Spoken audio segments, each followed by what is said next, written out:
Where are you out of alignment and basically cock blocking your success? Hey guys, I'm Rachel, your host of the Be You Babe podcast, and I have a new episode. I'm back. I don't know if I'm back, but I'm at least putting out some new content because I have been on fire. I took a break because I needed some more space in my calendar. I have more space in my calendar again, and it fired and fueled so much creative stuff, so many downloads, so many things I want to share. And so I'm going to come back and start sharing things. I don't know how consistently it'll be, but hey, I'll let you know. Such a mini gen here. And I feel like I just want to say this is what entrepreneurship is. It is adjusting, it's pivoting, it's knowing what season you're in. When are you in a growth season? Are you in a pullback season? Are you, where are you? Because not everything can be constantly 10xing itself, and it can't be in a massive growth phase all the time. There are seasons of planting and seasons of reaping, right?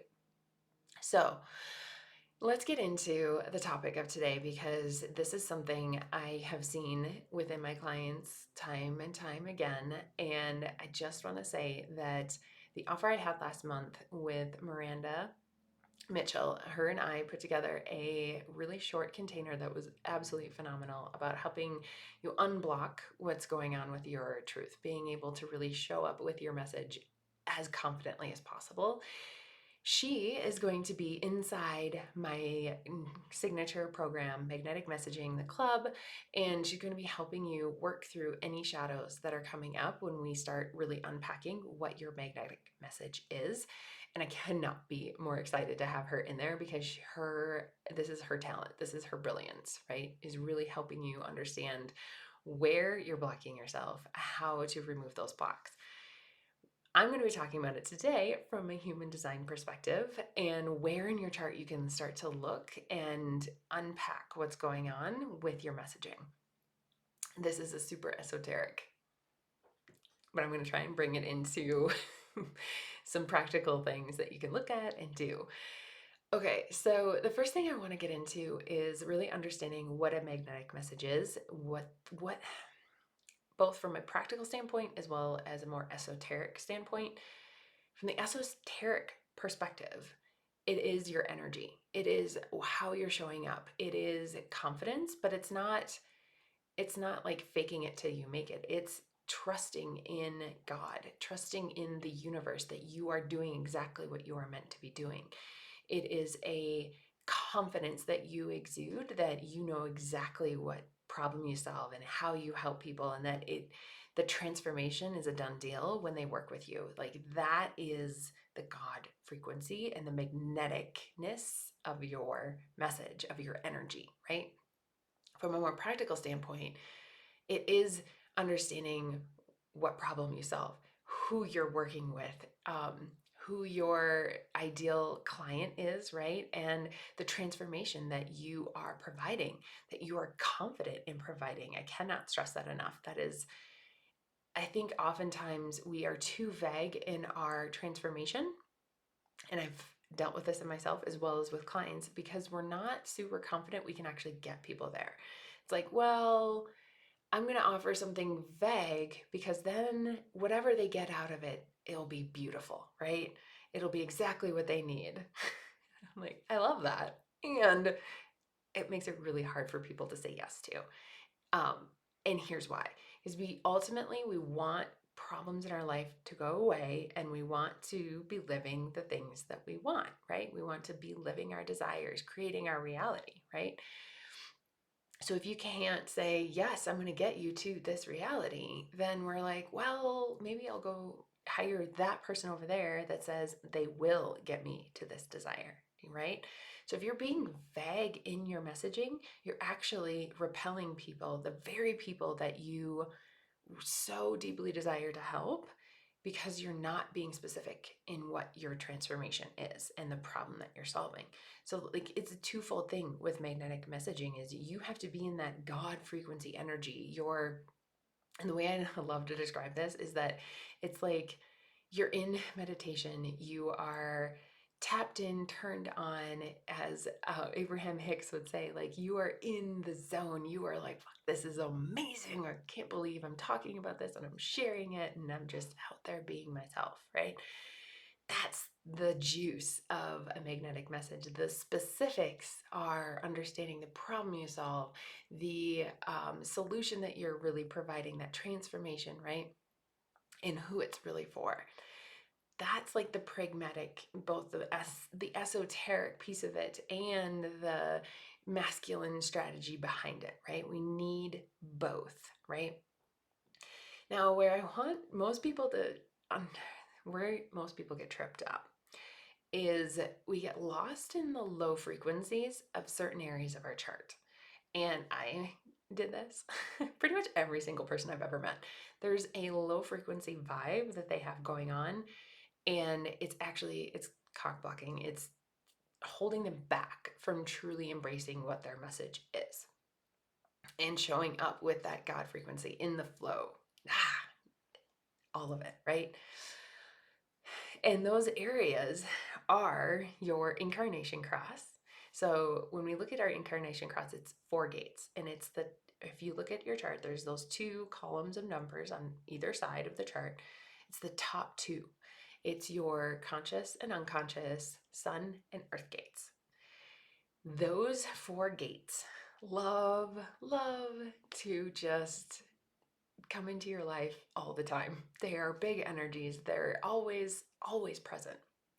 And so understanding what those energies are, what are the high frequency of each gate, what is the low frequency of each gate, and understanding how that's showing up. Mine, I didn't honestly realize it because it was the unconscious side, kind of forgotten about it, didn't really think about it until I started going, why does this inadequacy keep coming? Why do I have this feeling that I'm not good enough all the time? Where in the hell is that coming from? And I dove into my chart and found it in those 4 gates. Like it was blaringly obvious. So I had the choice then to go, ooh, this is interesting. This makes a lot of sense. Now, this is not the story that I want to be telling. This is not who I am. I am the God frequency. I am the high expression of these gates. That's who I am in this lifetime. And so, how can I shift into that energy and be more of that? And honestly, to be able to shift into it, it's a different process for everyone. But for me, it's meditating. What does that energy even feel like? Like if I were to channel that version of myself, the future version of myself that is the higher frequency, what does that feel like? What does that do in my body? What am I acting like? What am I saying or doing, right? And channeling her and that version of me, that works really, really well. Or I just go for a walk. I just get out, don't listen to a podcast while I'm walking. I just go out and I walk and I'm in nature. I listen to the birds. I ask for guidance. I ask tougher questions like, how can I shift out of this? And usually by the end of this 20-minute walk, I have a loop that I do. It's like I feel so much better. I feel more aligned. I feel like I am back into who I am, right?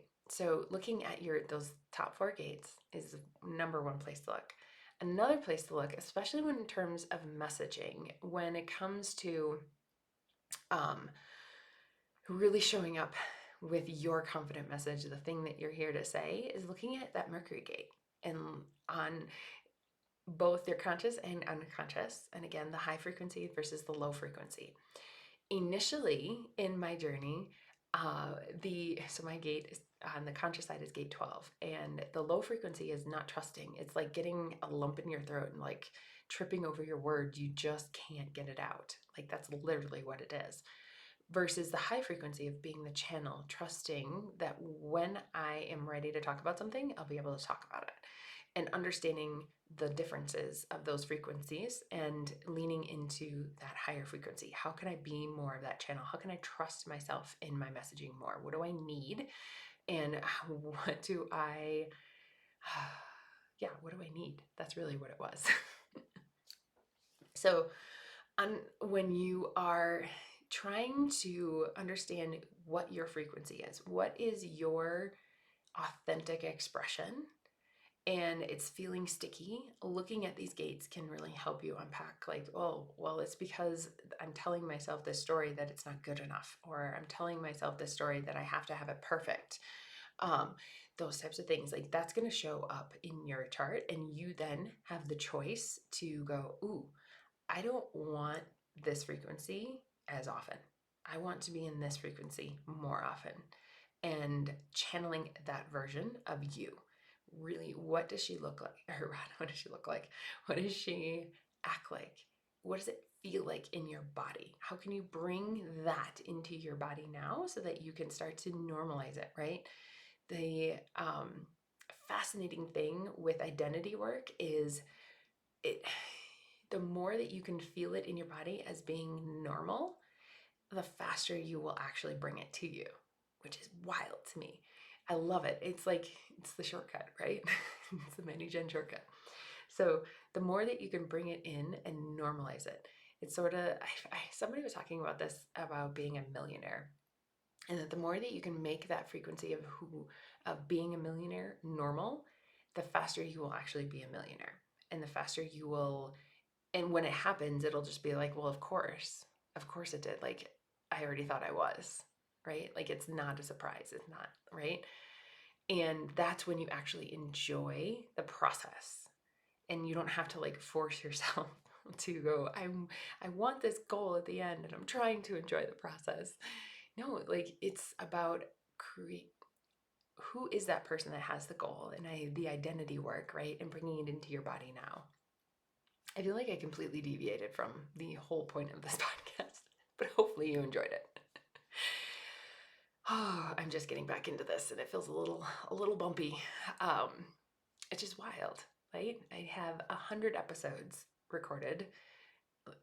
This shouldn't be bumpy, but it does feel a little bumpy. So anyway, I hope you enjoyed it.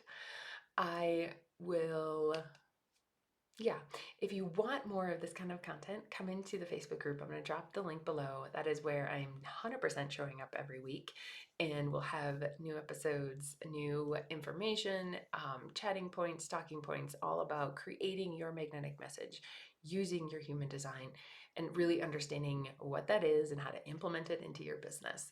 So that's it. I hope you have a great week.